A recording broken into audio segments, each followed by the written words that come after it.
প্যারিসে বর্ণিল আয়োজনে দ্বিতীয়বারের মতো সিলেট উৎসব অনুষ্ঠিত হয়েছে।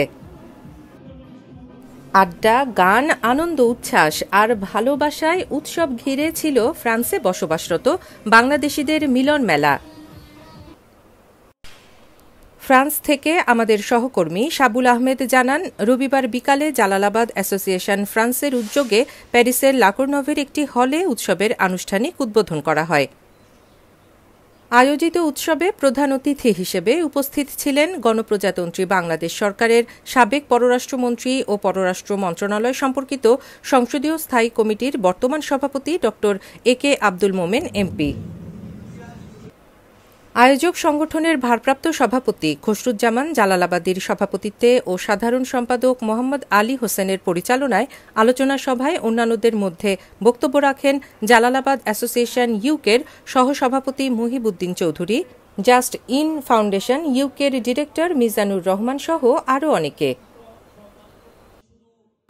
বাংলাদেশের টেকসই উন্নয়ন যাত্রায় প্রবাসী বাংলাদেশি এবং অভিবাসী কর্মীদের গুরুত্বপূর্ণ অবদান রয়েছে বলে উল্লেখ করেন প্রধান অতিথি ড একে আব্দুল মোমেন এমপি।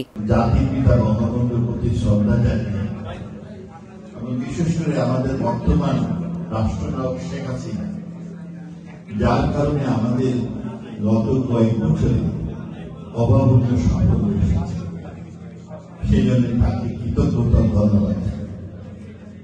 শেখ হাসিনা না হলে আমরা এত তাড়াতাড়ি মেট্রো রেল পেতাম না। প্রতিদিন প্রায় 2.5 লক্ষ লোক সেটা ব্যবহার। শেখ হাসিনা না হলে আমরা পদ্মাসেতু পেতাম, আমরা টানেল পেতাম না, কিন্তু আমরা বিভিন্ন রাস্তাঘাট সেই জন্য এবং 100% ইলেকট্রিসিটি আমাদের সম্ভব হয়েছিল।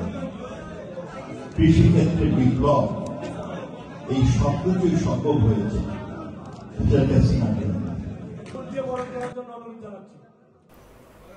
ফ্রান্স বাংলাদেশ দুই দেশের জাতীয় সঙ্গীতের মাধ্যমে শুরু হওয়া অনুষ্ঠানে প্রধান অতিথি ড একে আব্দুল মোমেনকে উত্তরীয় পরিয়ে সিলেটবাসীর পক্ষ থেকে সম্মাননা প্রদান করা হয়।